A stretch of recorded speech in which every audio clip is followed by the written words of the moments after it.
Hello बच्चों, कैसे हो आप सभी। उम्मीद करता हूं आप सभी अच्छे होंगे और अच्छे से पढ़ाई कर रहे होंगे। तो लास्ट क्लास में हमने देखा था कि कूलम्ब्स लॉ क्या होता है और कैसे कैसे अपन दो पॉइंट चार्जेस के बीच में फोर्स निकाल सकते हैं, उनका वेक्टर फॉर्म और बहुत सारे क्वेश्चंस हमने देखे थे।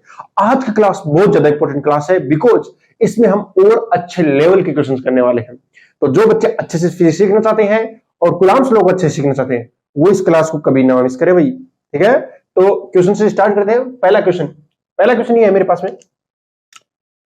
अब आज जो जितने भी क्वेश्चन आने वाले हैं मैकेनिक्स बहुत ज्यादा इन्वॉल्व होने वाली है 11th क्लास की। एक प्लस क्यू चार्ज है और उसे फिक्स किया गया मतलब अब ये जो प्लस क्यू चार्ज है वो मूव नहीं हो सकता, वो यहीं पे रहेगा। और इससे आर डिस्टेंस पे इससे आर डिस्टेंस पे एक माइनस क्यू चार्ज है और उसका मास है एम आर डिस्टेंस पे।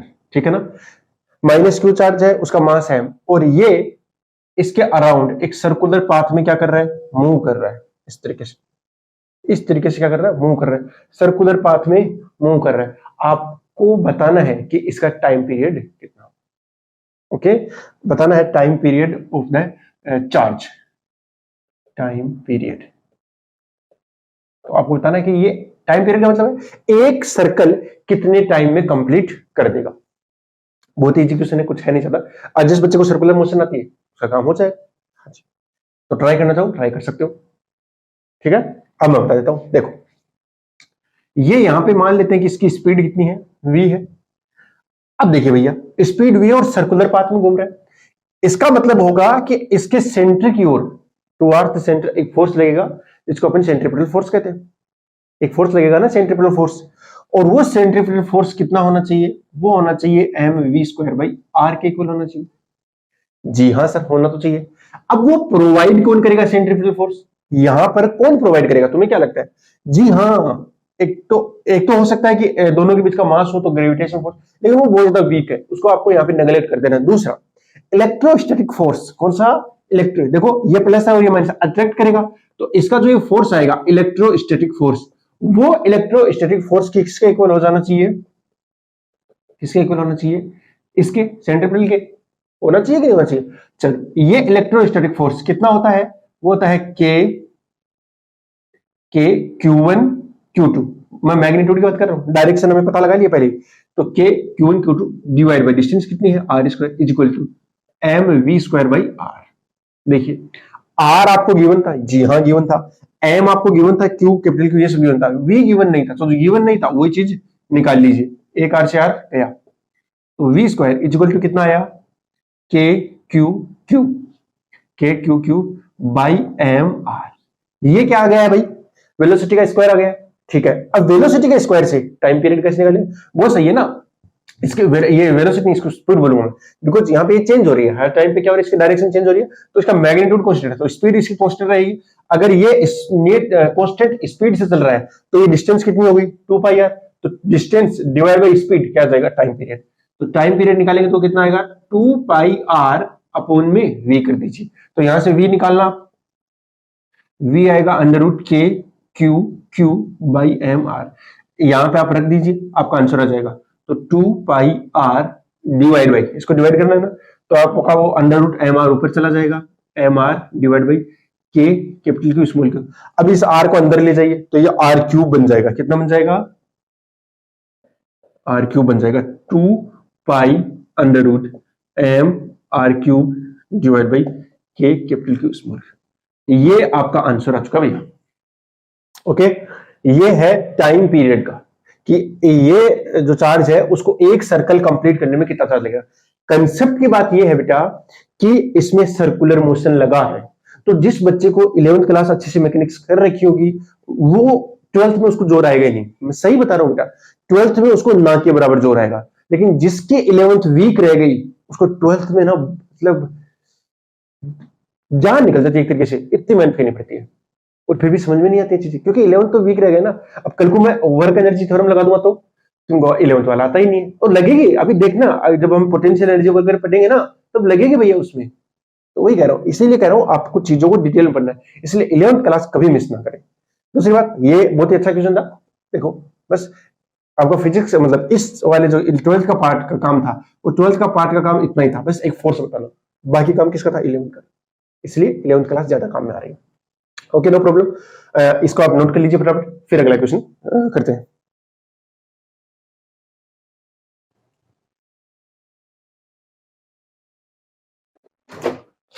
मेरा डस्टर कहाँ गया?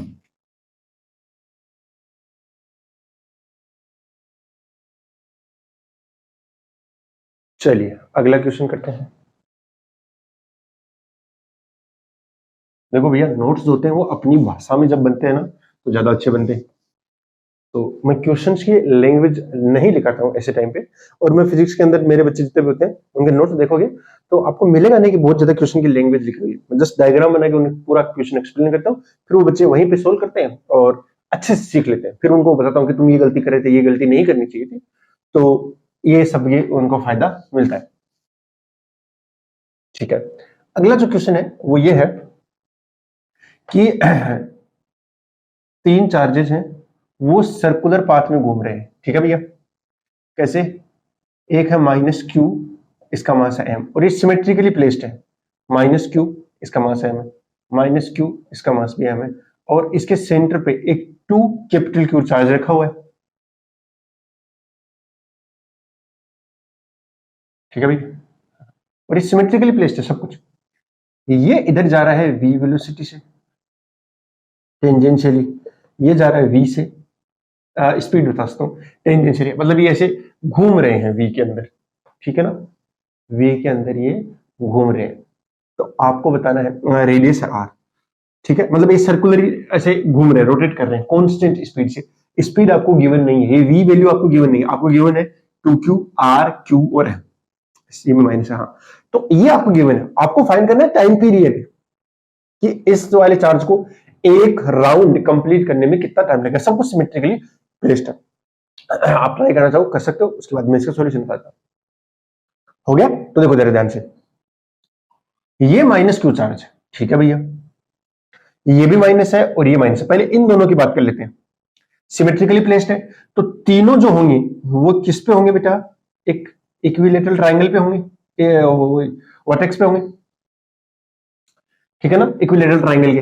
तो ये माइनस वाला चार्ज जो है वो इसको क्या करेगा? इस डायरेक्शन में रिपेल करेगा। ये माइनस वाला भी क्या करेगा? रिपेल करेगा। दोनों का जो रिजल्टेंट आएगा वो इस डायरेक्शन में आ जाएगा, और जो +2q है वो इसको अट्रैक्ट करेगा। तो नेट जो है वो इस डायरेक्शन में आएगा, और नेट का ही क्या प्रोवाइड करेगा? जो net force toward the centre आएगा वही इसको क्या प्रोवाइड करेगा? सेंट्रीपिटल फोर्स प्रोवाइड करेगा। देखिए, जब जब भी कोई पार्टिकल सर्कुलर मोशन में हो तो मान के चलिए एक ऐसा फोर्स आपको जरूर मिलेगा जो उसके सेंटर की ओर हो, क्योंकि वही वाला फोर्स जो है उसको वर्ताकार यानी सर्कुलर पाथ में मेंटेन करने के लिए नेसेसरी है, और तो किसी के औकात नहीं है। तो चलिए कैलकुलेट कर लेते हैं अपन। ठीक है ना? हाँ, अब मैं सारा हटा रहा हूं, ये हटाने की जरूरत नहीं है, मैं यहां बना देता हूं। देखो यहां वाले ये 2 चार्ज हो गए, वो ये वाले। तो इसकी वजह से जो फोर्स लग रहा है वो कितना हो गया? F हो गया। इसकी वजह से जो फोर्स लग रहा है वो कितना हो गया? F हो गया। और ये जो फोर्स लगेगा ये 2q, ये F डेस मान लेता हूं फिलहाल के लिए। चलो भैया, एंगल वगैरह तो बताने की जरूरत नहीं पड़ेगी मेरे को यहाँ पे, क्योंकि ये 30 बनेगा तो ये भी देख लो 30 बनेंगे वर्टिकल के साथ में। ये भी 30 आएगा और ये भी 30 आएगा। ओके, बिकॉज ये टोटल 60 है। तो देखना जरा, F sin 30 तो इधर आ जाएगा, जिसके साथ एंगल बनता है तो कोस होता है। F cos 30 इधर आ जाएगा, और F cos 30 तो 2F cos 30 हो गया, और इधर आएगा F sin 30। ये F sin 30 तो कैंसिल आउट हो गई, और ये F डेस, तो नेट F नेट कितना आएगा? वो आएगा F डेस माइनस 2F cos 30। ठीक है भैया, अब देखो वैल्यू जो है F डेस की, तो ये तो चीज क्या है? इसकी रेडियस ही होगी। ये क्या है? इतनी लेंथ क्या है? रेडियस ही होगी भैया। ठीक है, हाँ, ये जो लेंथ है रेडियस है, ये एंगल 30 डिग्री है ना, ये भी कितना है? 30 डिग्री है। तो आपको ये वाली लेंथ भी निकालनी पड़ेगी वैसे। ठीक है ना? हाँ, जरूरत पड़ेगी ना, इन दोनों के बीच की जो डिस्टेंस होगी वो इन दोनों के बीच का जो f है, ये वाला f, वो क्या होगा? k q1 q2 divide by d square. तो ये जो अभी आपने d माना है वो इन टर्म्स ऑफ r आना चाहिए। ये वाली जो डिस्टेंस है वो तो आपको पता है r, बट ये वाली आपको पता नहीं, तो ये वाली भी आपको क्या करनी पड़ेगी? कैलकुलेट करनी पड़ेगी। ओके, कैलकुलेट हो जाएगी, कोई इतना है भी नहीं। अगर आप ध्यान से देखो तो यही कैलकुलेट करना है ना, हाँ यही कैलकुलेट करना है। आप यहाँ से परपेंडिकुलर डाल दीजिए तो यह कितना आएगा 90 डिग्री, ठीक है। और ये एंगल भी कितना है 30 डिग्री, और ये वाला डिस्टेंस टोटल कितना डी है, तो ये डी बाई 2 बनेगा। अरे ये भी डी है तो ये भी डी, सब डी है, हाँ ये डी बाई। अभी आपको ये ट्राइंगल दिख रहा होगा, इसमें आप क्या लगा दीजिए, ये आर आपको पता है, यानी हाइपोटेनस पता है और बेस पता है, तो आप कोस लगा दीजिए। यस, तो कोस 30 इक्वल टू बेस अपॉन में हाइपोटेनस, तो यहां से डी की वैल्यू आ गई 2r cos 30, और cos 30 होता है अंडर रूट 3/2, तो आ गया ये रूट 3r। चलो डी की वैल्यू निकल गई, बढ़िया। अब ये जो एफ नीट है वो कितना आ रहा है, ये इलेक्ट्रोस्टैटिक फोर्स लिख रहा हूं अभी मैं, एफ डेस कितना आएगा, के Q1 Q2 divide by d square, और डी स्क्वायर करो, इसका स्क्वायर करो तो कितना आएगा 3r स्क्वायर, ठीक है, माइनस 2 एफ की वैल्यू लिखो, के Q1 Q2 QQ divide by, sorry ये एफ डेस में नहीं आएगा ना भाई, एफ डेस में नहीं आएगा, एफ डेस में तो आर ही आएगा, यहां आएगा डी स्क्वायर, यहां क्या आएगा डी स्क्वायर, तो कितना जाएगा 3r स्क्वायर, और cos 30 कितना होता है अंडर रूट 3/2, तो रूट 3/2, ये तो कैंसिल आउट हो गया 2 से 2, तो कितना बचेगा 2k QQ divide by are square minus ये कितना आ गया भाई 2 से 2 भी गया, ये रूट 3 बचेगा यहाँ पे, K Q square divide by root 3r square, तो जो चीज कॉमन आ रही है उसको बाहर निकाल लो, एक तो k आ रहा है, एक q आ रहा है, डिवाइड बाई एक r स्क्वायर भी आ रहा है, बच गया कितना, एक तो 2 बच गया इधर यहाँ से, एक कैपिटल q बच गया, r स्क्वायर तो गया बाहर, माइनस एक q बच गया, और डिवाइड बाई रूट 3 बच गया। ओके ठीक है सर, ये आया नेट फोर्स, तो जो किसकी तरफ है, ये सेंटर की तरफ है। अगर ये वाली चीज सेंटर की तरफ है तभी सर्कुलर में रहेगा, वरना रहेगा ही नहीं, ठीक है। अगर ये वाली चीज सेंटर की तरफ है तो यही चीज है जो क्यों क्या प्रोवाइड करेगी, सेंट्रीपिटल फोर्स प्रोवाइड करेगी। और याद रखिए जब भी सर्कुलर मोशन होगा सेंट्रीपिटल फोर्स किसके इक्वल होगा, mv स्क्वायर बाई आर के, और ये प्रोवाइड कौन कर रहा है, इलेक्ट्रिक फोर्स, तो यही तो एफ नेट के इक्वल आना चाहिए, आना चाहिए कि नहीं आना चाहिए, बहुत सही आना चाहिए। तो देखो जरा ध्यान से mv स्क्वायर बाई आर, ये आर कैपिटल आर है भाई, ठीक है ना, ये आर क्या होता है कैपिटल आर यहाँ पे, ठीक है, वो कितना है के Q divide by are square into में 2q minus Q by root 3, ध्यान से देखना ये सो कैंसिल आउट हो गया, हाँ तो यहां से v स्क्वायर की वैल्यू निकाल लो आप, के क्यू बाई एम इंटू में 2q minus Q by root 3, ठीक है, ये इतना हो गया, ठीक है। अभी मैं यहाँ पे इसका टाइम पीरियड लिख देता हूँ, कहाँ लिखूं, थोड़ी सी जगह चाहिए। देखो टाइम पीरियड अगेन कितना आएगा 2 पाई आर, टोटल डिस्टेंस कितनी होगी 2 pi R divide by we करना है, मतलब इसका स्क्वायर रूट ले लीजिए और आपका टाइम पीरियड आ जाएगा। तो मैं यहाँ लिख रहा हूँ T equal to 2 pi R divide by V equal to 2 pi R into में वी को कर दीजिए, अच्छा तो जो वी को करेंगे तो एम तो ऊपर आएगा, एम तो ऊपर आएगा, यस पहले से एक आर बचा हुआ है ना, एक आर बचा हुआ है, वही तो मैं सोचूं, एम आर ऊपर आएगा और नीचे कितना आएगा के क्यू इंटू में 2q minus Q by root 3, ये इतना छोटा सा आंसर है बस, ठीक है। और इसको थोड़ा और अगर कॉम्प्लेक्स बनाना है तो इस k को लिख दीजिए 1/4 पाई एप्सिलॉन नॉट, यानी 4 पाई एप्सिलॉन नॉट ऊपर आ जाएगा, तो वो आपको आंसर में मतलब ऑप्शन में क्या दिया गया है उस हिसाब से रखना पड़ेगा, ठीक है, बट आपका आंसर यही आएगा, इस आर को अंदर ले जाइए तो आर क्यूब बन जाएगा फिर से, ठीक है। काफी अच्छा क्वेश्चन था और काफी कंसेप्चुअल क्वेश्चन था, ठीक है ना। अब समझ में आ गया होगा, कुछ नहीं करना होता कि भैया सेंटर की तरफ एक फोर्स लगेगा उसे सेंट्रीपिटल फोर्स कहते हैं, तो जो नेट फोर्स आएगा उसको सेंट्रीपिटल के इक्वल कर दीजिए, वही क्या प्रोवाइड कर रहा होगा, वो जो नेट फोर्स आ रहा है, यहाँ पे इलेक्ट्रोस्टैटिक फोर्स आ रहा है, तो ये देखो माइनस वाले तो रिपल कर रहे थे, बट ये प्लस वाला क्या कर रहा है, इसको अट्रैक्ट भी तो कर रहा है, तो इस हिसाब से हमने सारी वैल्यूज निकाल ली है और हमने इसका टाइम पीरियड कैलकुलेट करना सीख गए, मतलब ऐसे क्वेश्चन जब भी आएंगे हम उनका कैलकुलेट कर लेंगे। तो टाइम पीरियड कितना होता है, total distance divide by speed, speed हमने यहाँ से कैलकुलेट करी है, ये वाली कंडीशन लगाई, तो ये कंडीशन भूल नहीं जाना रे, क्यों, क्योंकि सर्कुलर मोशन, ठीक है भैया, फटाफट नोट कर लो इसको। हाँ बहुत ही अच्छा क्वेश्चन था, प्यारा क्वेश्चन था। चलो अगले क्वेश्चन की ओर बढ़ते हैं फिर।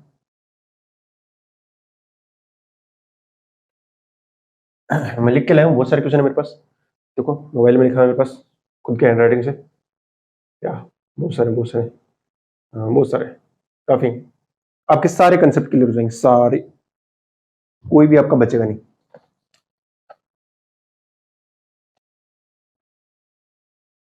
कुछ सोच रहे हो मोबाइल में कैसे लिख दिया? अरे भाई एस पेन आता है इसके साथ। ठीक है, अगला क्वेश्चन देखते हैं।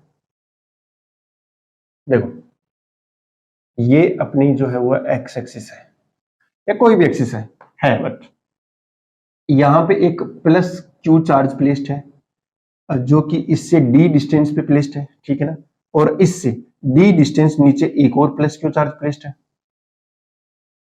ठीक है ना, ये इधर भी पूरा है। देखो एग्जैक्टली अगर दो चार्ज इक्वल मैग्नीट्यूड के हैं और साइन भी अगर सेम है तो उनके अगर बीचों बीच में रखा जाएगा तो नेट फोर्स कितना, जीरो, किसी भी चार्ज को रख लो, चाहे माइनस हो चाहे प्लस हो, अगर मैं यहां पे रखूंगा तो नेट फोर्स कितना आने वाला है, जीरो आने वाला है, ठीक है, मैं बड़ी की जरूरत नहीं मुझे।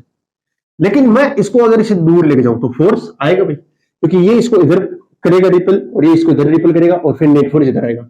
मैं जा रहा हूं दूर दूर दूर दूर दूर दूर दूर दूर इंफिनिटी पे चला गया तो इंफिनिटी पे अगेन जीरो जाए, तो के क्यू बट्टा R divide by are square करेंगे, आर की वैल्यू इनफाइनाइट है तो जैसे ही अपन रखेंगे तो उसमें क्या आ जाएगा, जीरो, यानी यहां पर जीरो है और फाइनली इंफिनिटी पे भी कितना है, जीरो है। तो इसका मतलब यहां जीरो से बढ़ना चालू हुआ और कहीं ना कहीं मैक्सिमम भी आया होगा, कहीं ना कहीं मैक्सिमम भी आया होगा। तो आपको बताना है एक प्लस क्यू चार्ज है वो एक्स डिस्टेंस पे प्लेस्ड है, कितने डिस्टेंस पे, एक्स डिस्टेंस पे। Find out the value of x so that force on plus q charge is maximum by these charges। यानी इस प्लस क्यू चार्ज पे लगने वाला जो फोर्स है वो मैक्सिमम होना चाहिए, उसके लिए इस x की वैल्यू फाइंड कीजिए, ठीक है ना। तो आपको क्या फाइंड करना है, फाइंड x, तो फोर्स क्या हो जाएगा उसके लिए, मैक्सिमम, ठीक है ना, मैक्सिमम, ठीक है। आप ट्राई करना चाहो ट्राई कर सकते हो, बाकी अभी देखो मैं बताता हूं ऐसे चुटका में, बहुत ही सिंपल है, अब बस ध्यान से सुनते जाना हो जाएगा। चलो करना शुरू करें, यस सर, तो देखते जाओ बेटा। देखो ये वाला जो क्यू है वो इसके ऊपर फोर्स लगाएगा इधर, दोनों लाइन को ज्वाइन करने वाली लाइन क्या है, लो, ठीक है सर, थोड़ी लाइन टेढ़ी बन गई है, वह टेढ़ी नहीं बननी चाहिए ना, सीधी बननी चाहिए ताकि देखने वाले को लगे थोड़ा अच्छा लगे चित्र। हाँ नीचे वाला एकदम सही बना। अरे इक्वल फोर्स क्यों बनाए मैंने इसलिए बनाए हैं क्योंकि दोनों की जो डिस्टेंस है दोनों सिमेट्रिकली प्लेस्ड है एक तरीके से, तो ये प्लस क्यू चार्ज उतनी डिस्टेंस पे है तो उस डिस्टेंस को मान लेता हूं आर, दोनों केस में सेम ही आएगी, देखो जी एक्स है ईडी है तो ये आर ही जाएगा। वैसे आर की वैल्यू कितनी आएगी, आर की वैल्यू सर मैं बताता हूं, ये आएगा X square plus D square. अरे पाइथागोरस देखो बन रहा है ना राइट एंगल ट्राइंगल, तो ये हाइपोटेनियस हो गया, कर्ण हो गया एक तरीके से, तो आर इक्वल टू कितना होगा, under root X square plus D square, ठीक है सर। अगर मैं बोलूं ये एंगल थीटा है तो ये एंगल भी थीटा ही होगा मेरे ख्याल से, यस सर, तो सिमेट्रिकली ये थीटा तो ये भी थीटा। चलो एफ के कंपोनेंट लेते हैं फिर, तो एफ के कंपोनेंट ले लो, एफ कितना आ रहा है, एफ है कोस थीटा जिसके साथ एंगल बनता है, और जिसके साथ नहीं बनता है वो आता है एफ साइन थीटा परपेंडिकुलर, और ये भी कितना आएगा इधर एफ कोस थीटा एक और बार जाएगा, तो टोटल में कितने एफ कोस थीटा हो गए, दो एफ कोस थीटा हो गए, और ये एफ साइन थीटा का तो खेल समाप्ति हो गया, कैंसिल आउट हो गए, दोनों अपोजिट डायरेक्शन में आ रहे, इसलिए तो नेट फोर्स, अगर मैं नेट फोर्स की बात करूं तो वो कितना आ गया, 2f कोस थीटा। अब इस को मैं लिख देता हूं f नेट, ध्यान से देखिए, 2 कितना आएगा k q small q, f की वैल्यू कितनी है k, अब f की वैल्यू भी तो लिखनी पड़ेगी ना, ये तो हमने आप माना था, वो वैल्यू कितनी आएगी, k q1 divide by r square, ये तो आती है, तो k q1 q2 divide by r square, k q1 q2 divide by r square into में कोस थीटा। देखिए हमें जो चाहिए क्या, हमें एक्स चाहिए, तो आप ना ऐसे ज्यादा वेरिएबल लाओ मत, आप आर भी वेरी करा रहे हो, जब डिस्टेंस बढ़ेगी तो आर भी वेरी होगा, थीटा भी वेरी, आप एक ऐसी चीज ले लीजिए जिसमें वेरिएबल एक ही हो, ताकि आपके लिए काम थोड़ा सोचने वाला आसान हो जाए, या कई सारे वेरिएबल है तो काम बनेगा नहीं, तो इसको भी एक्स में चेंज कर दो और इसको भी एक्स में चेंज कर दो, मैं तो कह रहा हूं ज्यादा अच्छा है दोनों को एक्स में चेंज कर दो।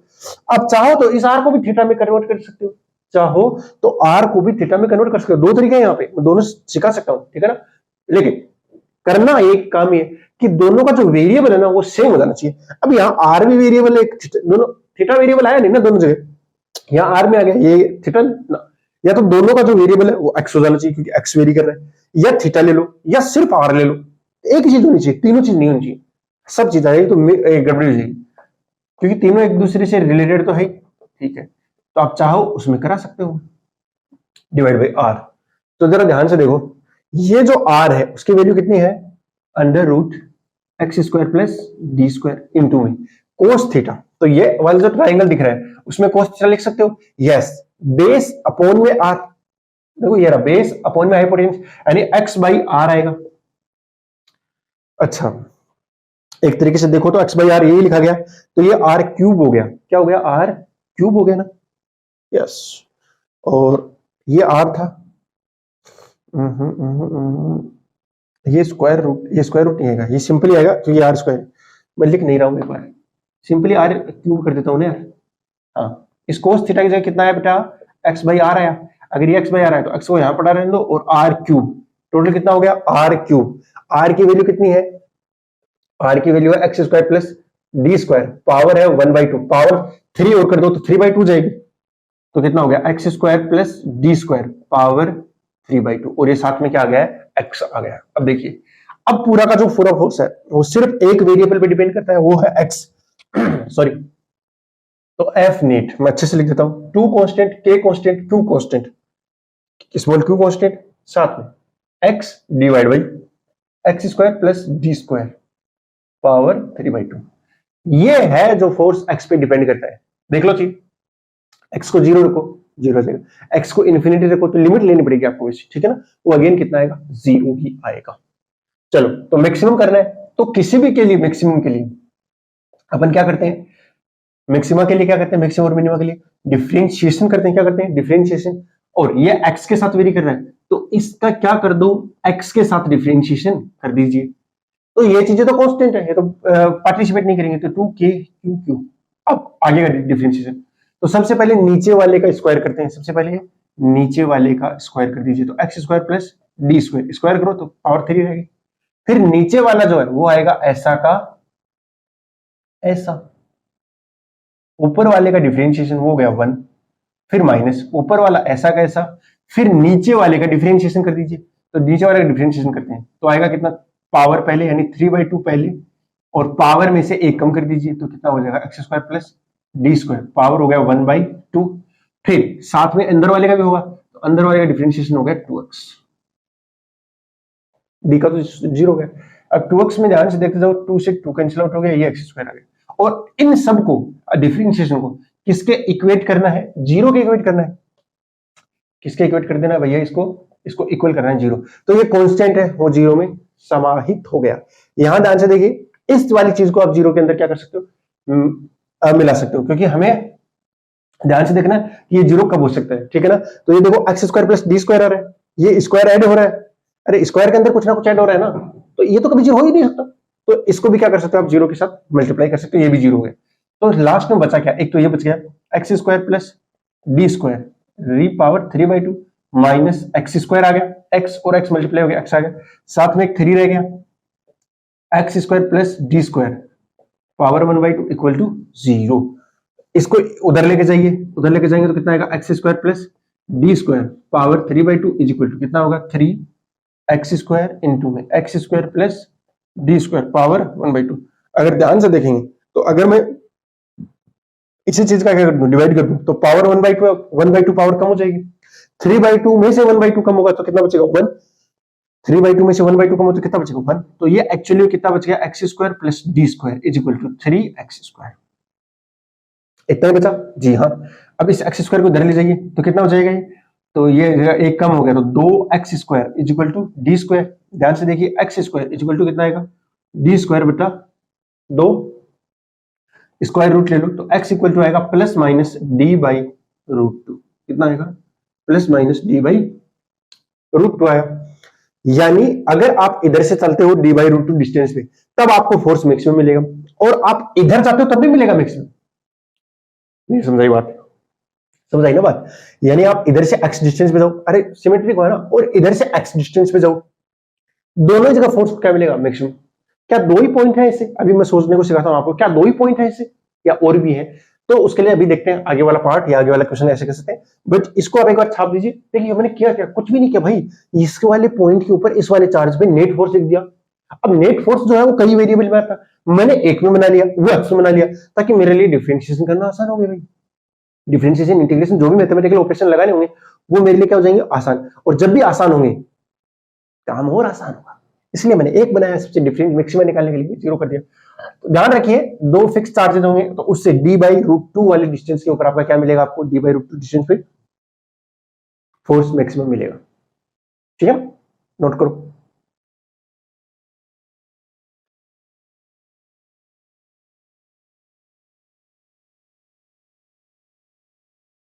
ठीक है, नोट कर लिया।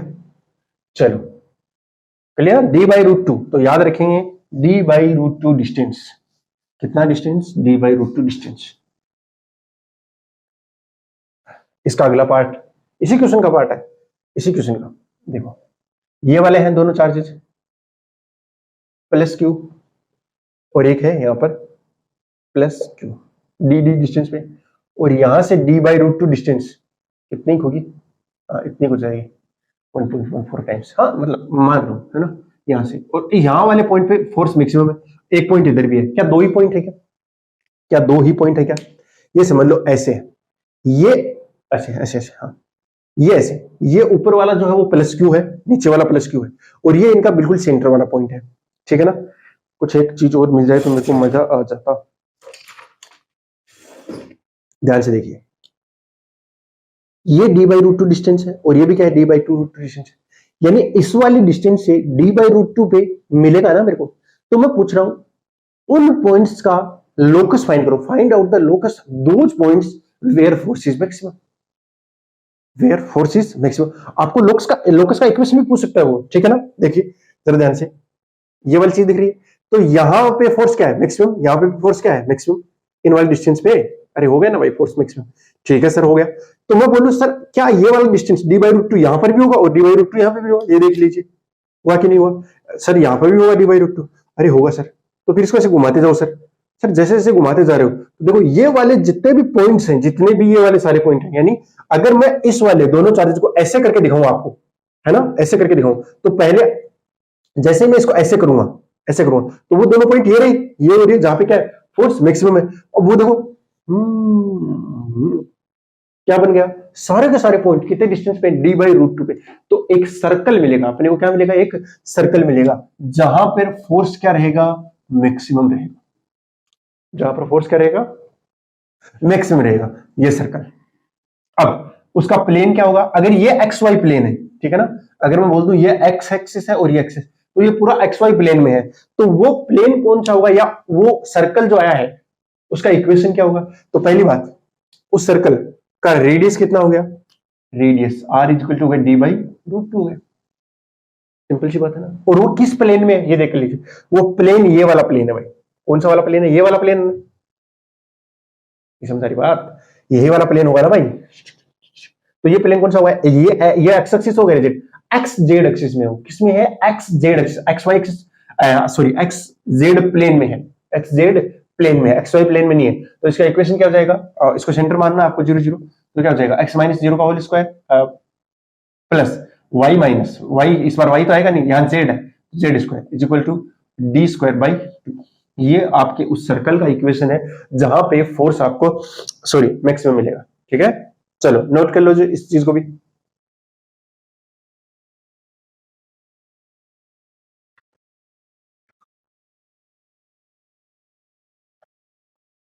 काफी अच्छे क्वेश्चन है यार, ये क्या हो गया इसका इतनी सी देर में, हम बोले नहीं समझ नहीं सकते, क्या बात है। चलो भैया अगला एक और बेहतरीन प्रश्न, ये एक क्यू चार्ज है और इसका मास मान लेते हैं, मैं इसका मास मानने की जरूरत नहीं है उसे, ठीक है ना। हाँ, तो ये एक क्यू चार्ज है विच इज फिक्स, फिक्स मतलब फिक्स, एक मैंने रस्सी ले ली, ठीक है ना, ले ली रस्सी, और इसके नीचे एक पेंडुलम जैसे ले लिया, उसका मास है m और चार्ज है q,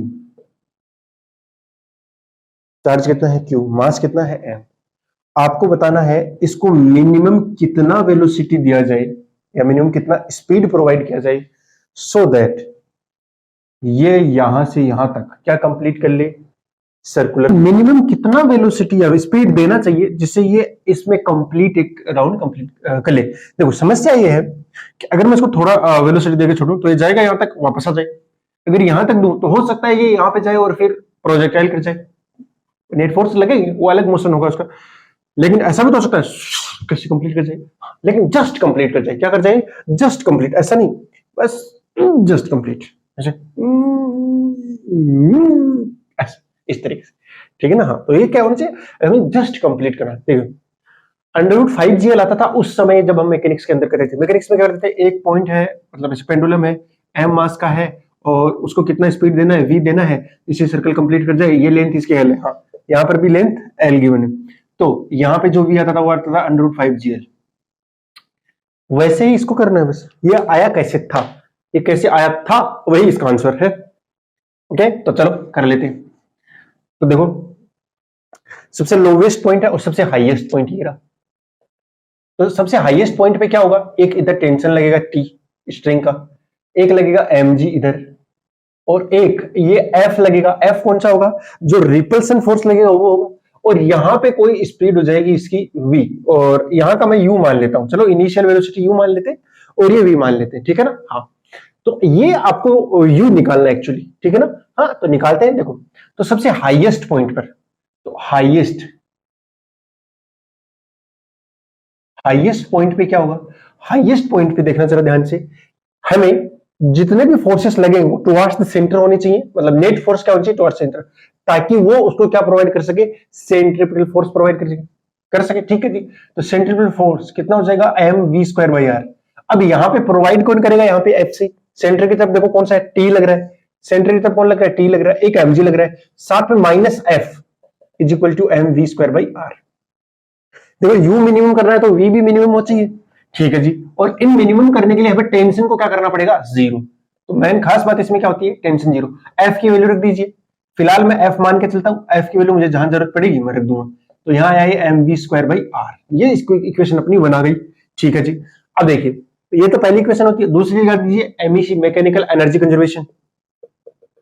तो यहां पे अगर देखोगे कई एनर्जी है, जैसे ये कितनी हाइट पे चला गया, 2L हाइट ऊपर चला गया, तो इसके पोटेंशियल एनर्जी क्या हो गई, इंक्रीज हो गई, सीधी सी बात है।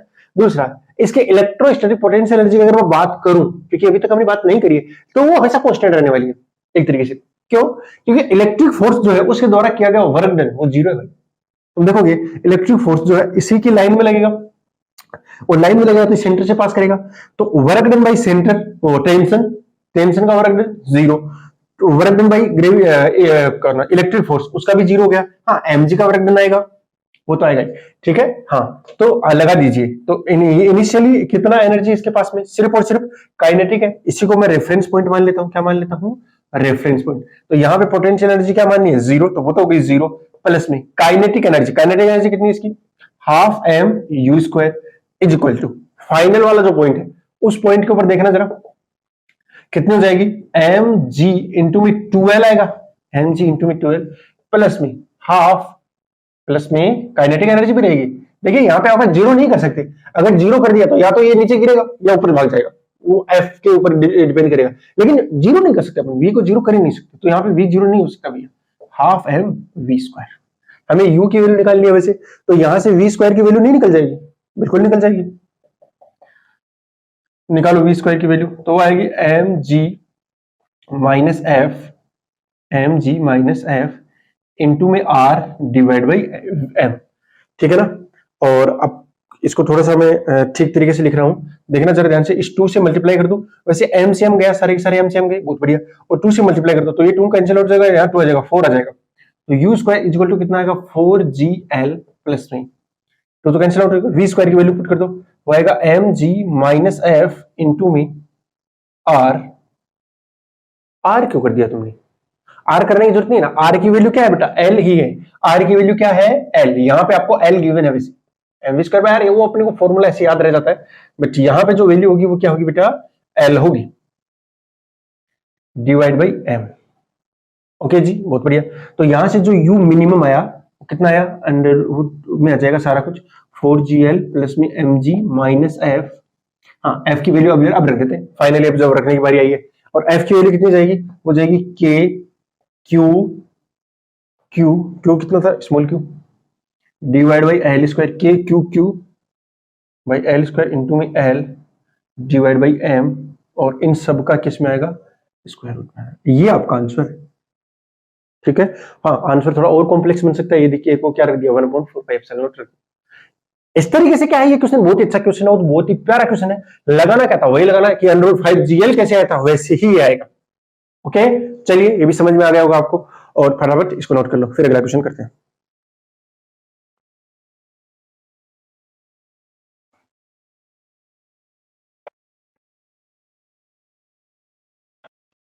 चलो अगला जो क्वेश्चन है वो ये है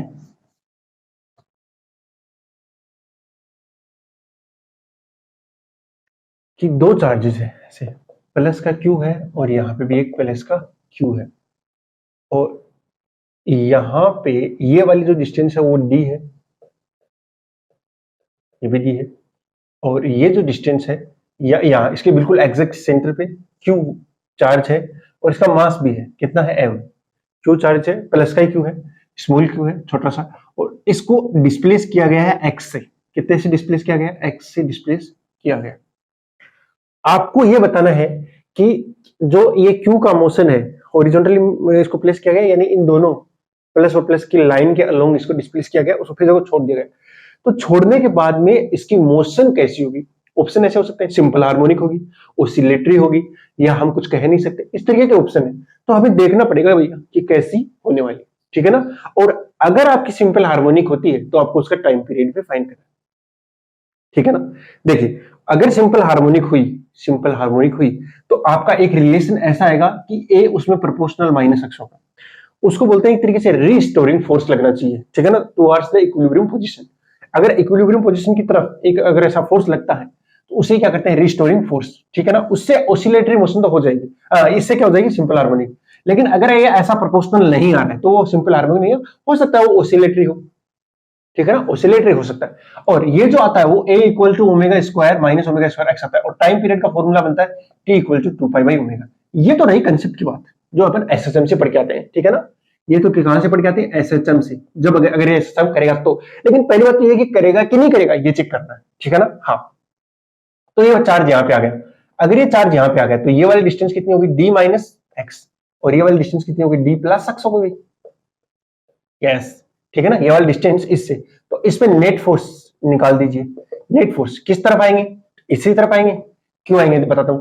देखो ये वाला जो है ना, ये वाला, ये डिस्टेंस एक्स है, ये वाला प्लस क्यू इसके ऊपर इधर फोर्स लगाएगा और ये वाला इधर लगाएगा, लेकिन ये पास में है, ये प्लस क्यू वाला क्या है, पास में है, तो इसका फोर्स ज्यादा रहेगा, और ये दूर है थोड़ा तो इसका फोर्स कम है, तो नेट फोर्स इधर ही आ गया, यानी नेट फोर्स इक्विलिब्रियम की पोजीशन पे आ रहा है, तो यानी ऑसिलेटरी सिस्टम होने में से पॉसिबिलिटी ज्यादा है, सीधी सी बात है, लग रहा है, ठीक है। तो माइनस कितना आएगा, अरे नेट फोर्स निकाल दीजिए, तो ज्यादा वाला कितना है, के Q q divide by D minus x का होल स्क्वायर, माइनस माइनस के Q q divide by D plus x का होल स्क्वायर, ठीक है जी। तो एफ, इसको एफ ही लिख रहा हूं मैं, सिर्फ क्या लिख रहा हूं, एफ इक्वल टू, ध्यान से देखिए माइनस कॉमन आ रहा है भाई कुछ, तो क्या कॉमन आ गया, के क्यू क्यू इंटू में, अब इसको एलसीएम ले लेना, तो एलसीएम क्या आएगा, डी माइनस एक्स का होल स्क्वायर इंटू में डी प्लस एक्स का होल स्क्वायर, ये यहां जाएगा जाएगा ना, उसका स्क्वायर ओपन कर दीजिए, तो क्या आएगा, D square plus x square plus 2dx minus, इसका स्क्वायर आ जाएगा तो ये क्या आ जाएगा, D square minus x square plus 2dx आएगा, अरे इसका स्क्वायर बोलो, D square plus x square minus 2dx, तो दो चीज माइनस की वो प्लस रहेगी, वो प्लस की वो माइनस रहेगी। ध्यान से देखो, ये डी स्क्वायर से डी स्क्वायर और एक्स स्क्वायर से एक्स स्क्वायर कैंसिल, यहाँ कितना बचा, 4dx बचा, एफ इक्वल टू माइनस के क्यू क्यू, यहां बचेगा 4dx, तब बचा 4dx डिवाइड बाई, ये देखो a माइनस बी इंटू में a प्लस बी वाला फॉर्मूला है, तो इसको लिख सकता हूं मैं d square minus x square का स्क्वायर, अरे ये तो पूरे का स्क्वायर है ना, तो d square minus x square बन गया, a minus b a plus b, ये इतना आया। ध्यान से देखो, ये वाला जो फोर्स है वो एक्स के प्रोपोर्शनल नहीं, सीधी बात है, कुछ और भी टर्म आ रहा है उसमें, एक्स के प्रोपोर्शनल। तो ये सिंपल एसएचएम मतलब सिंपल हार्मोनिक मोशन नहीं है, एसएचएम नहीं है। तो कौन सी मोशन है? ये दोलनी गति है, यानी ऑसिलेटरी मोशन है। ये कौन सा मोशन है? ऑसिलेटरी। इसका मतलब होगा अगर मैं इसको यहां छोड़ूंगा तो ये भागा भागा यहां से यहां जाएगा, मतलब यहां से छोड़ा तो यहां आएगा, फिर ये यहां पे आकर रुकेगा नहीं, नेट फोर्स जीरो जाएंगे, फिर यहां जाएगा, फिर वापस यहां, फिर वापस आ, इतने जैसे मोशन करेगा। लेकिन ये एसएचएम नहीं होगी, एसएचएम नहीं है भाई ये, क्योंकि यहां एक्स के प्रोपोर्शनल नहीं आ रहा। लेकिन अगर कंडीशन, ऐसी कंडीशन दे दे जिससे एसएचएम बन जाए, और वो कंडीशन क्या है कि भैया डी की वैल्यू बहुत ज्यादा है एक्स के कंपैरिजन में, यानी मैंने इसको बहुत हल्का सा डिस्प्लेसमेंट किया, क्या दिया है? बहुत ही माइनर सा। अगर मैं इसको चिन्ह सा, वो थोड़ा सा अगर डिस्प्लेस करूं तो क्या होगा? फिर यहाँ पे नाचेगा, और वो जो मोशन होगी वो क्या कहलाएगी? इसकी एसएचएम कहलाएगी। चलो, अगर ये ग्रेटर देन एक्स हो गया डी, तो ये मैं बोलूंगा कि डी स्क्वायर भी ग्रेटर देन एक्स स्क्वायर हो जाएगा। Yes sir. तो ये डी स्क्वायर ही इतना बड़ा है कि उसमें से एक्स स्क्वायर घटाओ, फर्क ही नहीं पड़ेगा, तो वो ऑलमोस्ट किसके इक्वल आ जाएगा? डी स्क्वायर के। यानी अंदर वाली चीज किसके इक्वल आने वाली है? डी की। तो एफ इक्वल टू माइनस के क्यू क्यू, साथ में आ गया 4dx डिवाइड बाई कितना बचेगा? ये डी स्क्वायर, और ये तो जीरो ही हो गया, मतलब ये अंदर वाला डी स्क्वायर है और इसका स्क्वायर, तो d raise to power 4। D raise to power 4 आ गया, यहां डी से डी कैंसिल हो जाएगा, और एफ इक्वल टू में क्या लिख दूं? एम ए, न्यूटन सेकंड लो, और इस 4 को क्या लिख दूं? 1/4 पाई एप्सिलॉन नॉट। तो इतना तो लिख सकता हूं जी? हाँ ठीक है जी, लिख दीजिए। साथ में क्यू क्यू क्यू क्यू और 4dx divide by d raise to power 4। ये देखो इससे कैंसिल आउट हो गया एक, तो पावर बची 3। यहां और क्या कैंसिल आउट हो गया? 4 से 4 भी हो गया, बहुत बढ़िया। अब तो देख ध्यान से देख लो, ए की वैल्यू कितनी है? ये एम का डिवाइड करते हो तो माइनस क्यू क्यू, 4 भी गया, डी भी गया, एक्स, एक्स को थोड़ा दूर लिख देता हूं, काम आएगा, divide by pi epsilon not D cube. ये इतना आ गया, ध्यान से देख लो भैया, क्या ये एसएचएम नहीं है? यस सर, ये एसएचएम है। इस बार देखो एफ जो है वो प्रोपोर्शनल टू आ गया माइनस एक्स के, आ रहा है जी हाँ। अगर ऐसा आता है तो क्या हुए, और इसको अगर कंपेयर करोगे इस ऊपर वाली इक्वेशन के साथ में, तो कितना जाएगा? Minus omega square x. कितना हो गया? माइनस ओमेगा स्क्वायर एक्स हो गया, बहुत ही बढ़िया। फिर तो क्या है, बहुत ही ज्यादा बढ़िया हो गया। हेलो, चलो फिर तो टाइम पीरियड भी निकल जाएगा। टी इक्वल टू कितना आएगा? टी इक्वल टू आएगा 2 पाई बाई ओमेगा आ जाएगा, ठीक है, टी इक्वल टू। तो ये इसका मतलब हो गया कि ये वाली जो चीज है वो ओमेगा स्क्वायर की है। किसके इक्वल है? ओमेगा स्क्वायर के। तो अगर ध्यान से देखोगे तो ओमेगा स्क्वायर कितना आएगा? Q q divide by pi epsilon not D Q. Time period 2 pi by omega करना है, और ये तो ओमेगा स्क्वायर है तो अंडर रूट ले लीजिए और उल्टा कर दीजिए, तो कितना आ जाएगा? Pi epsilon not D cube divided by Q Q. ये इसका फाइनल आंसर है, ठीक है भैया। हाँ, तो ये क्या करने लग जाएगा? एसएसएम करेगा। ये भी डी क्या होगा? बहुत बड़ा होगा एक्स के कंपैरिजन में, तो फिर एसएसएम करेगा। और एसएसएम का टाइम पीरियड, यानी टाइम पीरियड का मतलब है जहां से शुरू किया वहीं पे वापस आने में उसको जितना समय लगता है, जहां से शुरू किया जैसे एक राउंड कंप्लीट करने में, वही टाइम पीरियड हो गया, और वो हमने निकाल दिया। तो काफी ज्यादा एसएसएम इसमें काम में आ रहा है। तो मैं कह रहा हूं अगर आपके 11th के कंसेप्ट बहुत ज्यादा अच्छे हैं तो बहुत ज्यादा अच्छे से समझ में आएगा। ओके, फटाफट नोट करो इसको, कुछ भी नहीं है, सिर्फ कैलकुलेशन, कुछ भी नहीं।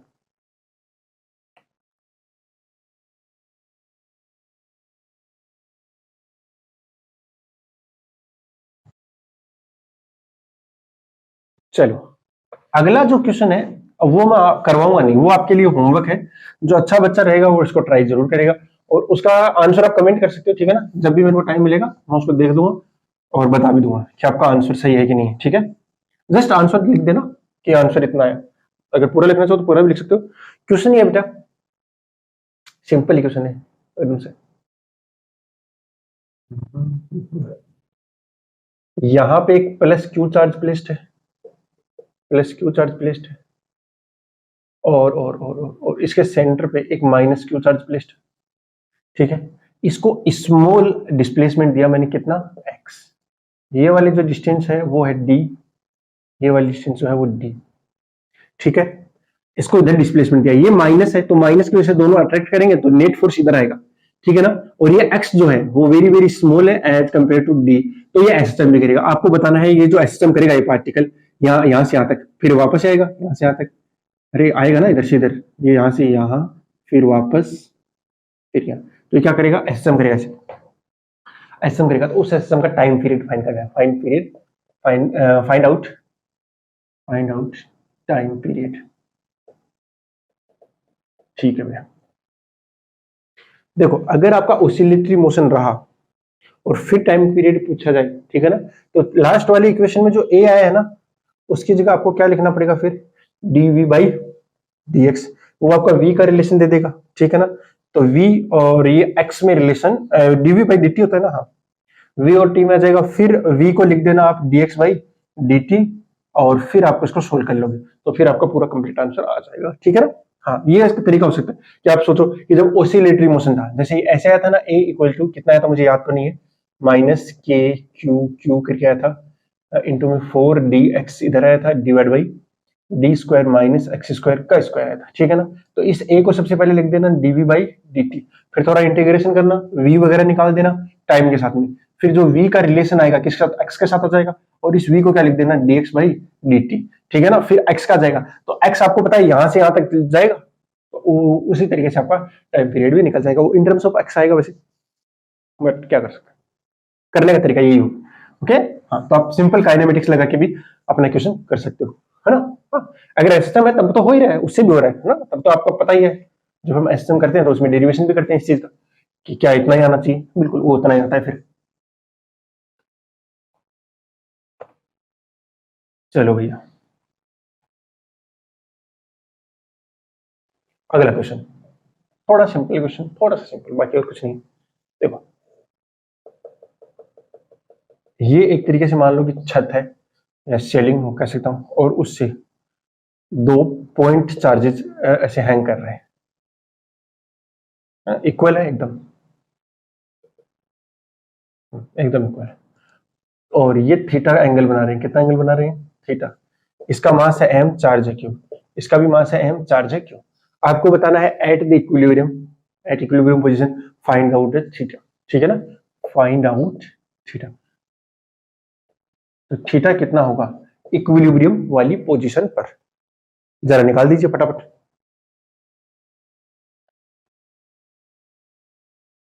चलो कर लेते हैं फिर, कर ले, ठीक है जी। तो देखो जरा ध्यान से, इस वाले किसी एक का बीड बना दो, आपका काम हो जाएगा। जैसे ये बना दो, इसके ऊपर इधर टेंशन लग रहा होगा, ठीक है जी, जो जो तुम्हें दिखाई दे रहा है, एक mg लग रहा होगा, ठीक है। एक इसका रिपल्सन फोर्स भी तो आएगा भाई, जी हाँ, ये एफ आएगा। अगर ये वाला थीटा है तो ये 90 माइनस थीटा, और ये वाला कितना बनेगा, थीटा बनेगा, कितना बनेगा, थीटा, एम कोमा क्यू, ये भी थीटा। तो इस टी के कंपोनेंट लो जिसके साथ कोण बनता है, यानी एंगल बनता है, तो वो कितना आ जाएगा, कोस आएगा, तो कितना आ जाएगा, टी कोस थीटा। जिसके साथ नहीं बनता है तो ये कितना आएगा, टी साइन थीटा। तो दोनों आ गए, टी कोस थीटा और टी साइन थीटा। अब अगर इक्विलिब्रियम में है तो नेट फोर्स क्या होनी चाहिए, जीरो। तो देखो, वर्टिकल वाले इक्वल कर दो, तो या फिर और हॉरिजॉन्टल वाले, तो हॉरिजॉन्टल में एफ लग रहा है, t sine theta equal to f, वैसे टी साइन थीटा, इसको एफ एफ ही रखता हूं, एक बार एफ ही रखता हूं। एफ की वैल्यू मुझे पता है, एफ की वैल्यू मुझे पता है, वो कितनी आएगी, के, ये वाले जो डिस्टेंस है उसको मैं मान लेता हूं कितना, एक बार के लिए डी मान लेता हूं, ठीक है ना। और इसकी जो ये लेंथ है वो एल गिवन मान लेता हूं, ठीक है भैया, ये लेंथ आपको गिवन है। तो एफ इक्वल टू कितना आएगा, k q one q two divide by t square, ठीक है ना। और ये आपको इजीली कैलकुलेट करी जा सकती है, एल साइन थीटा। तो डी की वैल्यू आएगी 2l साइन थीटा, डी आ जाएगा 2l साइन थीटा। अगर ध्यान से देखोगे तो एक ट्राइंगल बन गया, और इसमें ये एल कोस थीटा ये हो जाएगा, और एल साइन थीटा ये वाली लेंथ हो जाएगी, एल साइन थीटा और ये भी एल साइन थीटा, तो डी कितना आ गया, 2l साइन थीटा। तो अगर ये एफ की वैल्यू अगर मुझे कभी जरूरत पड़ी तो कितना आ जाएगा, 4l square sine square theta, ठीक है जी। ये इक्वेशन नंबर आ गई 1। दूसरा, टी कोस थीटा, वर्टिकल वाले देखो, t cos theta equal to क्या आना चाहिए, mg। दोनों को डिवाइड कर दो, इक्वेशन नंबर 2, दोनों को डिवाइड करोगे तो टी से टी कैंसिल हो जाएगा, ये कितना बचेगा, tan theta, tan theta equal to कितना आ गया, एफ बाई एम जी, कितना आ गया, एफ बाई एम जी। तो थीटा कितना है भाई, तो थीटा आ जाएगा tan inverse f by m g. बस एफ की वैल्यू ये रही, रख दीजिए, theta equal to tan inverse k Q square divide by 4l square sine square theta m g, ये इतना आ जाएगा। और जैसे ये आ गया आपका आंसर भी आ गया, ठीक है ना, ये थीटा है, ठीक है, नोट कर लो फटाफट इसको।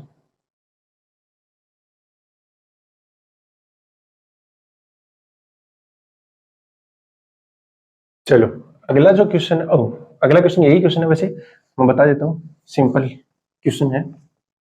क्वेश्चन क्या है वो देख लो, सिंपल तो नहीं है, अगला थोड़ा अच्छा क्वेश्चन है, बट क्वेश्चन सेम ही है। इस बार क्या है, दोनों की मास अलग अलग है। मान लीजिए इसका मास है m1, इसका मास कितना है m1 और चार्ज है q1, ठीक है। और जो दूसरे वाला है उसका मास है m2 और चार्ज है q2, ठीक है। ये वाला जो एंगल है वो θ1 है और ये वाला जो एंगल है वो θ2 है। ऑप्शन दिए गए हैं ऐसे, पहला ऑप्शन कि यदि या if m1 is greater than m2, m1 का मान m2 से ज्यादा है। दूसरी बात है q1 ग्रेटर देन q2 है, देन दो कंडीशन है, m1 ग्रेटर देन m2 और q1 greater than q2, then आपका जो θ1 है वो ग्रेटर देन θ2 होगा। दूसरा ऑप्शन है कि ऊपर वाली कंडीशन तो सेम है, if m1 greater than m2 and q1 greater than q2, then जो θ1 है वो क्या हो गया, लेस देन होगा θ2। तीसरा ऑप्शन ये है, if m1 greater than m2 and जो q1 है वो लेस देन आ जाए किसके, q2, then θ1 is greater than θ2। दूसरी अगली कंडीशन आप समझ गए होंगे, ये तो सेम रहेगा, if m1 greater than m2 and q1 is less than q2, then जो आपका θ1 है वो लेस देन होगा θ2। बताना है कि कौन कौन से ऑप्शन करेक्ट है, ठीक है ना, यही क्वेश्चन है, तो ये बताना है कि कौन कौन से आपका ऑप्शन करेक्ट होगा, ठीक है।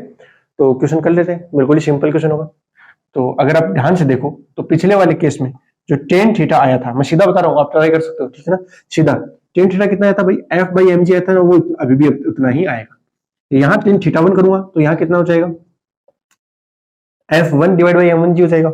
लेकिन ये ध्यान से देखने वाली बात है। और दूसरा हो जाएगा टेन थीटा टू, वो कितना हो जाएगा, टेन थीटा टू बराबर कितना हो जाएगा, f two by m two g, कितना हो जाएगा, एम टू जी। ध्यान से देखिए, ये जो चीज है ना, इसमें एफ दोनों के लिए सेम रहेगा। अरे वो तो क्यू पे डिपेंड ही नहीं करता, एफ इक्वल टू कितना हो जाएगा, k q one q two divide by दोनों के बीच का डिस्टेंस, वो तो सेम ही रहेगा। दोनों के बीच का डिस्टेंस क्या रहेगा, सेम। अगर दोनों के बीच का डिस्टेंस सेम रहेगा तो दोनों के चार्ज का मल्टीप्लिकेशन में क्या रहेगा, सेम रहेगा, ठीक है भैया, ठीक है।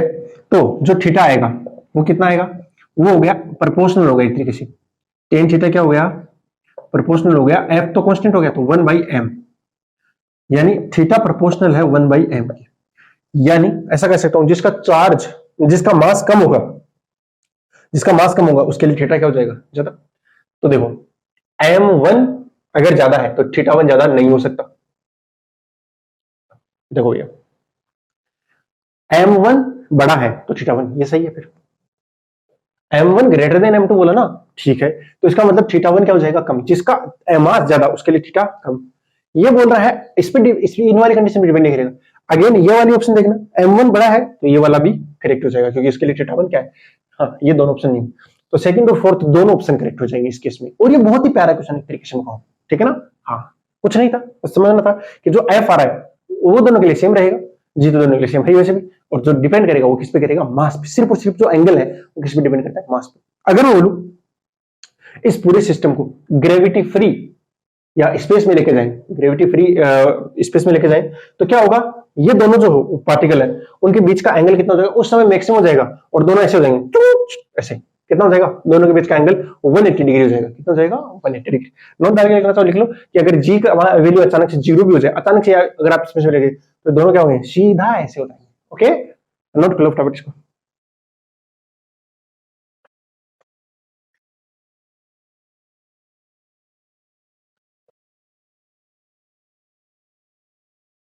अगला क्वेश्चन ये है कि दो पॉइंट चार्जेस हैं और उनको एक स्ट्रिंग से क्या किया गया है, जोड़ के बांध दिया गया है, स्ट्रिंग से जोड़ के बांधा गया है ऐसे, और इक्विलिब्रियम वाली पोजीशन पे इसका मास m है, इसका चार्ज q है, इक्वल है, और इनकी जो लेंथ है स्ट्रिंग की वो l है, और इनके बीच का डिस्टेंस कितना है, d है। इनके बीच का डिस्टेंस कितना है, d है, और बोला गया है कि d वेरी वेरी लेस था l से, d is very very less as compare to l। तो आप ये बताइए एट इक्विलिब्रियम पोजीशन, इक्विलिब्रियम वाली पोजीशन पे ये जो एंगल इनके बीच का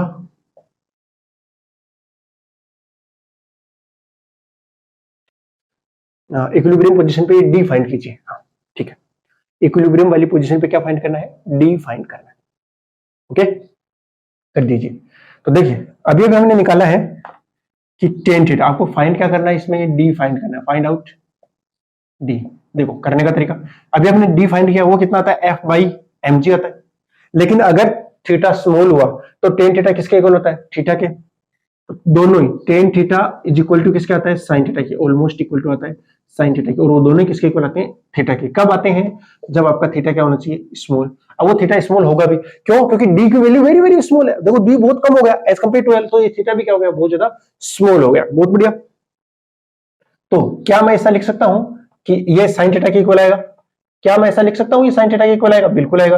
और साइन थीटा के इक्वल आ रहा है, इसका मतलब वो किसके इक्वल आ रहा है, थीटा के इक्वल आ रहा है। और साइन थीटा कितना हो जाएगा भाई, हाँ तो ये वाली डिस्टेंस होगी डी बाई टू, अरे नहीं हुई क्या, ये वाली डिस्टेंस कितनी हो गई, डी बाई टू। ठीक है ठीक, तो साइन थीटा कितना हो गया, डी बाई टू एल लिख दूं, ये वाली डिस्टेंस दो है, हाइपोटेन्यूस ये है इस वाले ट्राइंगल के अंदर, d by two l equal to कितना हो गया, एफ बाई एम जी। तो डी निकालनी है, और एफ की वैल्यू होती है के क्यू, क्यू नहीं क्यू स्क्वायर, क्यू स्क्वायर, अच्छा ओके थोड़ा करना पड़ेगा change. D by two l equal to f की वैल्यू आएगी k Q square divide by d square into में एम जी। ये इधर चला गया तो कितना आएगा, डी क्यूब आ जाएगा, कितना आएगा, डी क्यूब। साथ ही साथ में कितना आ जाएगा, ये k Q square two l divide by m g. तो जो डी की वैल्यू आ रही है वो क्यूब रूट में आ जाएगी, के क्यू स्क्वायर टू इधर लिख दो, एल इधर लिख दो, एम जी। ये आंसर आएगा आपका।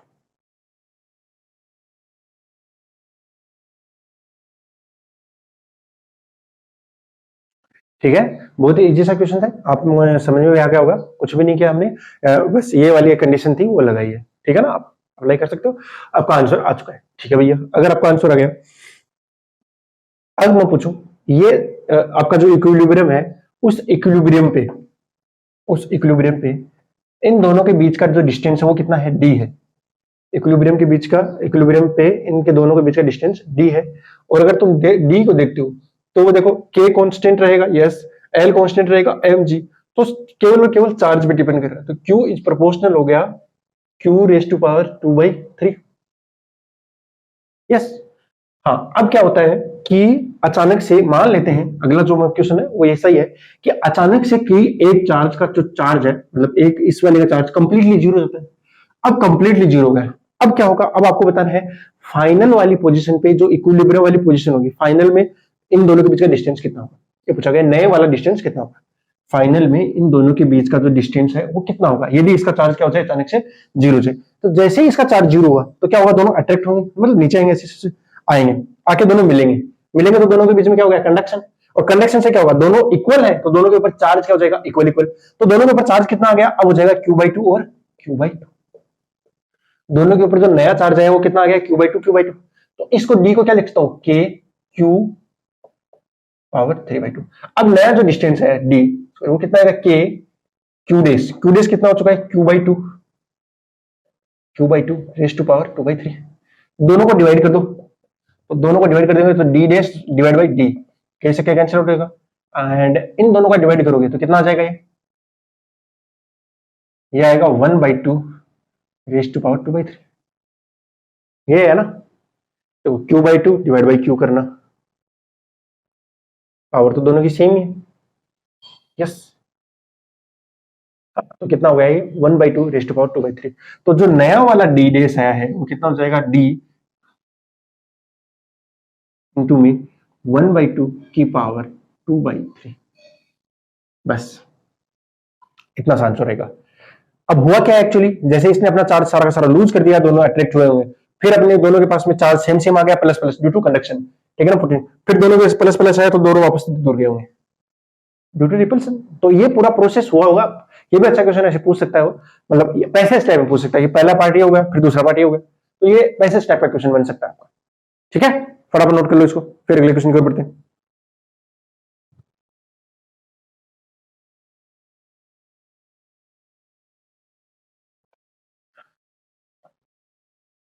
इसी क्वेश्चन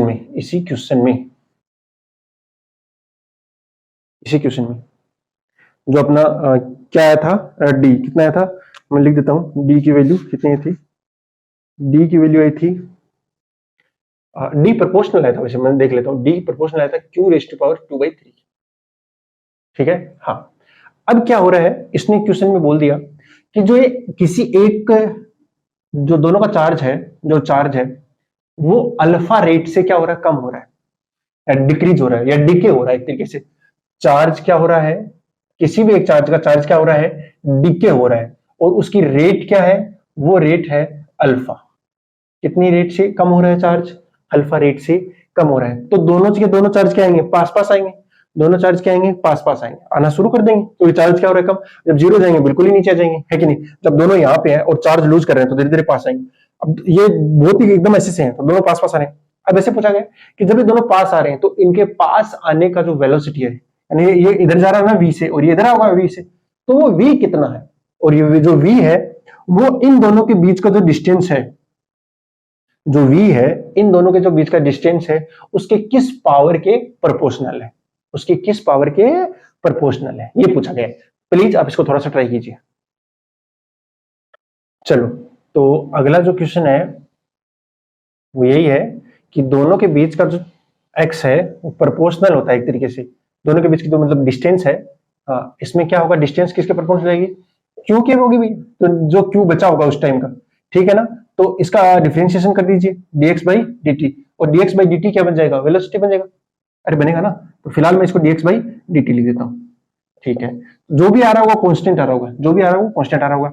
साथ में क्या आ जाएगा, 2/3 आ जाएगा इनटू में पावर, पहले पावर में से एक कम करो, पावर में से एक कम करेंगे तो कितना बचेगा, माइनस का 1/3, और साथ में dq बाई dt।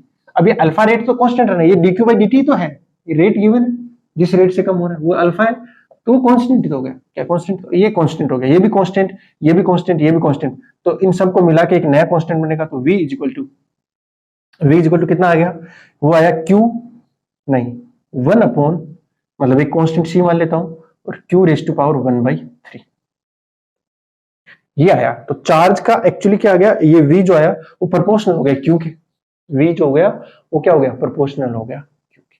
बात समझ आ गई ना, इस तरीके से। लेकिन अब इसका x के साथ में रिलेशन देखना पड़ेगा अपने, ठीक है ना। तो x इसके साथ में रिलेशन था, वो यही तो पूछा, वेलोसिटी जो है वो x के किस पावर के साथ आएगी। तो अब देखना कोई मुश्किल नहीं है, क्यों, क्योंकि आपका देखो x इक्वल टू कोई एक कांस्टेंट मान लेता हूं मैं, लेमडा, लेमडा माना अगर उचित नहीं तो लेमडा मान लेता हूं पहले, और ये कितना हो गया, q रेज टू पावर 2/3, यही हो गया ना। यस, अगर तुम करते हो स्क्वायर रूट ले लो, स्क्वायर रूट ले लोगे तो कितना बनेगा, x रेज टू पावर 1/2, ये कुछ कांस्टेंट है, कुछ भी कांस्टेंट है ना, लेमडा डेस, और q रेज टू पावर 1/3। तो q रेज टू पावर 1/3 की वैल्यू इसमें रख दीजिए फटाफट। वेलोसिटी कोई और कांस्टेंट मुझे नहीं पता क्या आया, लेकिन मुझे इसकी वैल्यू रखनी है q रेज टू पावर 1/3 की, और वो आ रही है x रेज टू पावर 1/2। तो जो v आया वो प्रोपोर्शनल आ गया x रेज टू पावर -1/2 के। तो v जो है वो एक्चुअली प्रोपोर्शनल है किसके, रूट x के, और रूट x क्या है, उन दोनों के बीच का सेपरेशन है। तो उन दोनों के बीच का जो सेपरेशन है वो इस मतलब सेपरेशन और वेलोसिटी में ये रिलेशन आएगा। ठीक है भैया, ये भी अच्छा क्वेश्चन है, इसको फटाफट नोट कीजिए।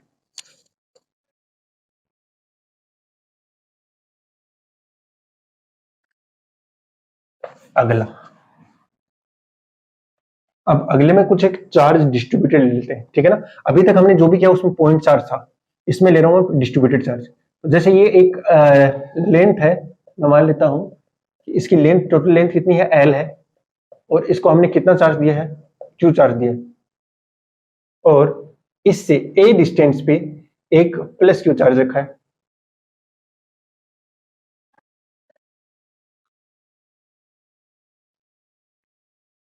आपको बताना है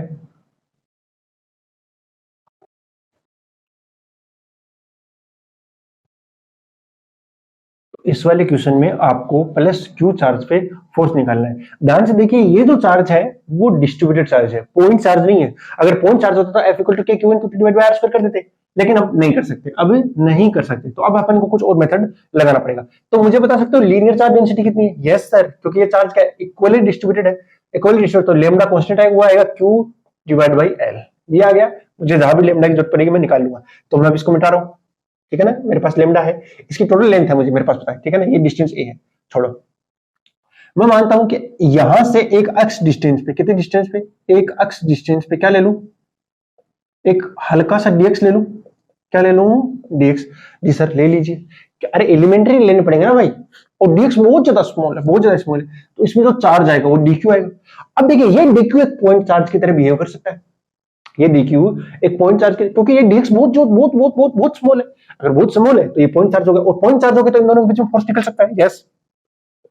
वो df कितना आएगा, k q dq आएगा ना, k q, ये q कांस्टेंट है, ये डिवाइड बाई एक्स स्क्वायर, ध्यान से देखिए dq निकालिए, तो dq इज इक्वल टू होता है लेमडा इनटू में लेंथ कर दीजिए dx, कर दो जी हाँ, तो df equal to k q, dq किस कर दीजिए lambda dx divide by x square,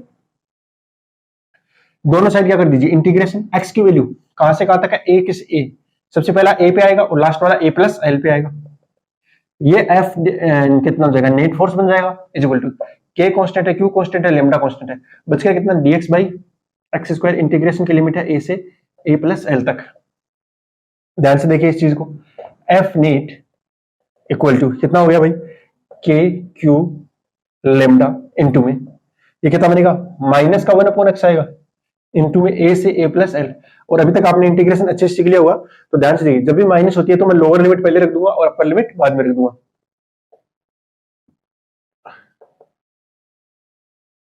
1/a minus 1/a plus l, ठीक है भैया।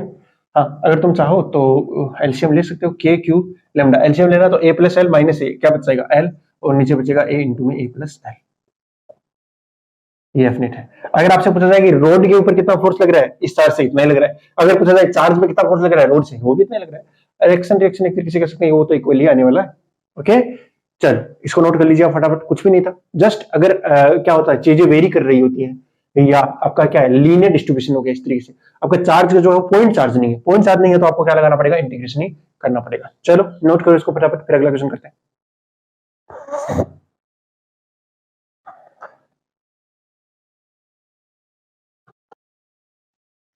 अगला क्वेश्चन आपके लिए होमवर्क छोड़ रहा हूं मैं, बता देता हूं क्या है, ठीक है ना, हाँ उसको करेंगे इलेक्ट्रिक फील्ड में दोबारा करा दूंगा, चलेगा।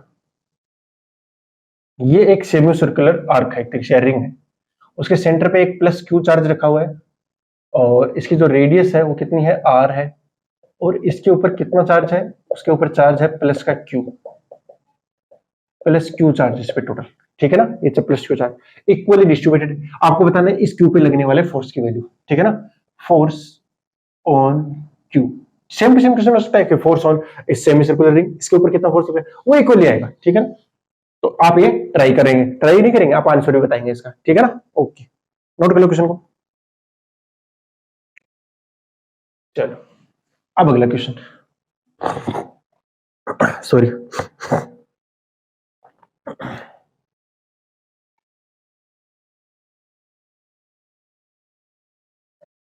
ये इस बार कंप्लीट रिंग ले ली मैंने, क्या ले ली, यस कंप्लीट रिंग ले ली, इस कंप्लीट रिंग के ऊपर जो चार्ज है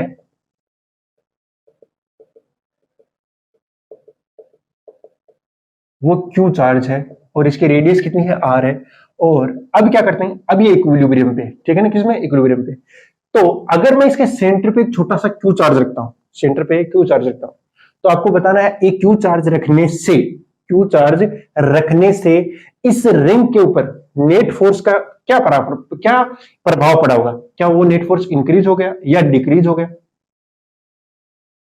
है, कि नेट फोर्स आएगा नहीं, नेट फोर्स का मतलब है इस प्लस क्यू वाले चार्ज की वजह से फोर्स आया कि नहीं आया, इस प्लस वाले क्यू वाले चार्ज की वजह से कोई फोर्स नहीं आएगा, फोर्स ही नहीं आएगा लेकिन और कुछ चीज आएगी, वो देखना, देखो जरा क्यू से इस वाले डीक्यू पे ले लो, तो इस वाले डीक्यू पे छोटा सा फोर्स आएगा, डीएफ आएगा ना, यस, यहां पे कोई ले लो वो भी आएगा, वैसे इसका अपोजिट लेना, एक अपोजिट लोगे तो उसका भी एफ आ जाएगा, डीएफ, तो दोनों कैंसिल आउट हो गए, यहां लेना तो वो भी दोनों कैंसिल आउट हो गए, यहां लोगे तो वो भी दोनों एक दूसरे को कैंसिल आउट कर देंगे, यानी हर जगह ऐसा कोई आपको एक मिल ही जाएगा जो एक दूसरे को क्या कर रहे होंगे, कैंसिल कर रहे होंगे। तो नेट जो आएगा, नेट फोर्स, फोर्स एक वेक्टर क्वांटिटी है, तो फोर्स एक वेक्टर क्वांटिटी होने की वजह से इसके ऊपर टोटल नेट फोर्स कितना आएगा, 0।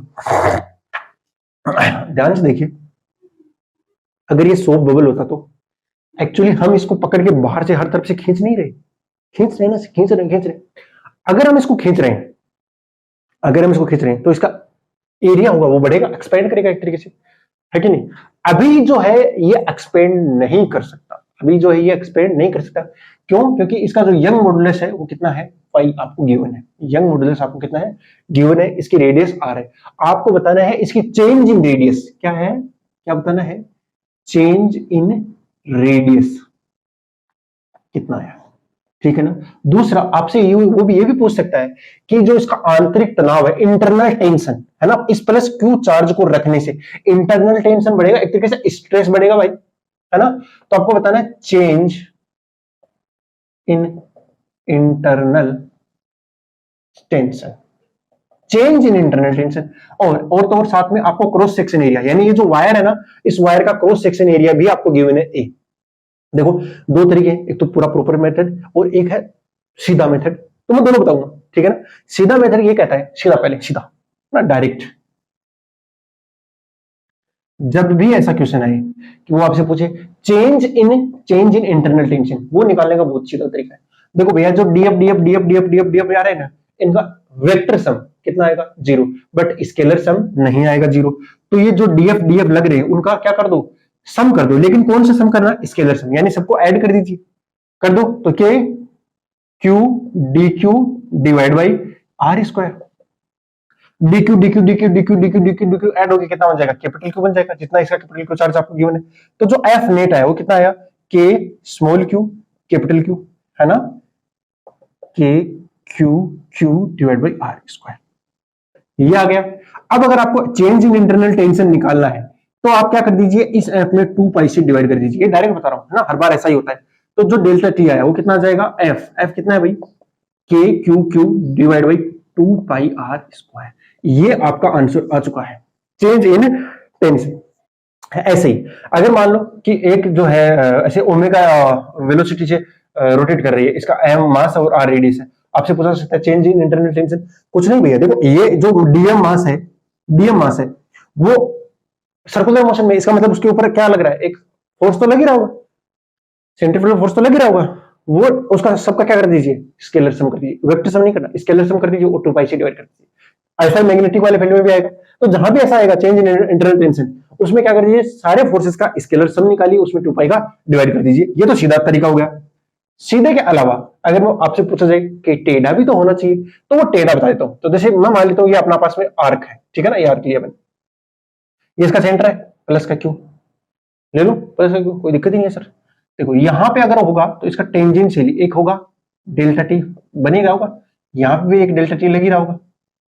अरे नहीं लग रहा होगा क्या भाई, डेल्टा टी दोनों जगह लग रहा होगा ना, यस, एक सेकेंड, हाँ डेल्टा टी लग रहा होगा। ये मैं एक छोटा सा डीक्यू ले रहा हूं इसे यहाँ पे, एक तरीके से ये वाला डीक्यू ले लूंगा यहाँ पे, ये ले लिया डीक्यू, बहुत ले लो सर, कोई दिक्कत नहीं। ये वाला जो एंगल है थीटा है, ये भी कितना है थीटा, और वो बहुत ज्यादा स्मॉल है, एलिमेंट्री लिया ना मैंने इसलिए। अब मुझे बताओ, ये एक हॉरिजॉन्टल मैं बना रहा हूं इस तरीके से, क्या आप बता सकते हो ये एंगल कितना आएगा और ये एंगल कितना आएगा? जी सर बता सकते हैं, बताओ जरा कितना आएगा, थीटा ही आएगा, कितना आएगा, थीटा आएगा, सीधी सी बात है, तुम चाहे करके देख लो इसको, ऑलमोस्ट ये कितना जाएगा, थीटा ही आएगा। ठीक है भाई, जी हाँ सर, ये तो थीटा ही आना चाहिए, हाँ ठीक है, थीटा आएगा, ये थीटा हो गया, ये 90 हो गया, 90 माइनस थीटा हो गया, थीटा हो गया, ठीक है। चलो ये कितना आ गया, थीटा आ गया, ओके, प्लस क्यू हो गया, और यहां पे डी क्यू लिया तो इसकी वजह से क्या लगेगा, एक डी एफ लगेगा कि नहीं लगेगा? अरे बोलो भाई, क्या लगेगा, डीएफ लगेगा कि नहीं लगेगा? जी हाँ सर, डीएफ तो लगना चाहिए, जी लगा। अब ध्यान से देखिए, इस dt के कंपोनेंट लो तो ये कितना आएगा, dt cos थीटा इधर भी आएगा, और एक आएगा नीचे dt sin थीटा, इधर भी आएगा dt cos थीटा, और नीचे आएगा dt sin थीटा। तो टोटल मिला के कितना आ गया, 2 dt sin थीटा आया कि नहीं आया? जी हाँ आया। तो जो df आया वो किसके इक्वल आना चाहिए, two d t sine theta equilibrium में है, और थीटा वेरी वेरी स्मॉल है, तो साइन थीटा क्या लिख सकते हो, थीटा लिख सकते हो। तो डी एफ इक्वल टू आ गया टू डी टी थीटा आ गया। अरे आया कि नहीं आया, ये रेडियन में लिखना भाई, डिग्री मत लिखना। और डी एफ कितना आ गया, के क्यू, क्यू कितना हो गया, क्यू तो एक तो हो गया स्मॉल क्यू, और एक इसका चार्ज हो गया डी क्यू जो मुझे पता नहीं है, डिवाइड बाई इन दोनों के बीच की distance r square is equal to 2 delta t into में ये थीटा। ध्यान से देखते जाओ, इसको निकालना है डीक्यू को, डीक्यू को निकालना है ना। हाँ, तो वैसे पहले आपको लेमडा निकाल लेना चाहिए, लेमडा निकाल लेना चाहिए ना।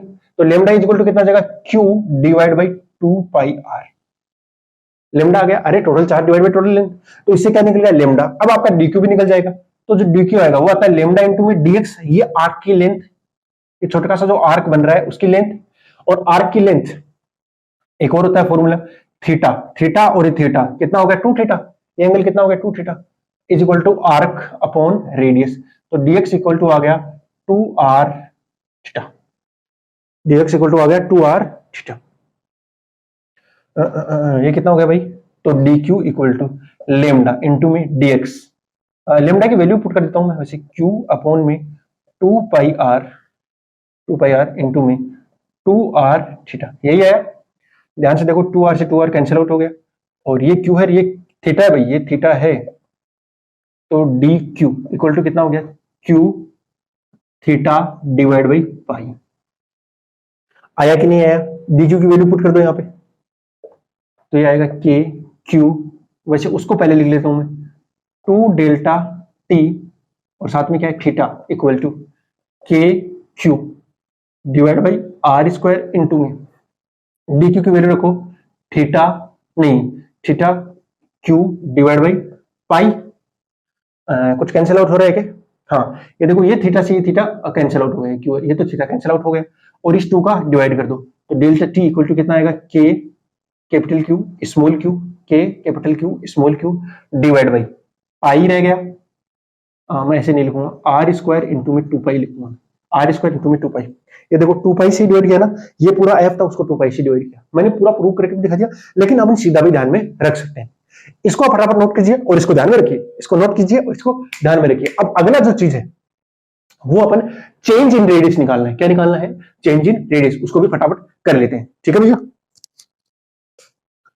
मुझे देखना पड़ता है माइक चालू है कि नहीं चालू, माइक चालू है, चलो चेंज इन रेडियस निकाल लेते हैं, ठीक है। नोट कर लिया होगा आपने, पॉज कर लेना, ठीक है, वो निकालते हैं, इसको अब जरूरत नहीं है।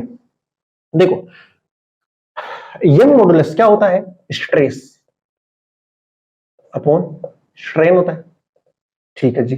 तो स्ट्रेस वो कितना आया होगा, डेल्टा टी बाई ए आया होगा, फोर्स अपॉन में क्रॉस सेक्शन एरिया जो कि गिवन है, डिवाइड बाई स्ट्रेन, स्ट्रेन कितना होता है बोलो, डेल्टा आर बाई आर, ये होगा। तो यहां से आपका डेल्टा आर निकलेगा ही नहीं निकलेगा, जी हाँ निकल जाएगा।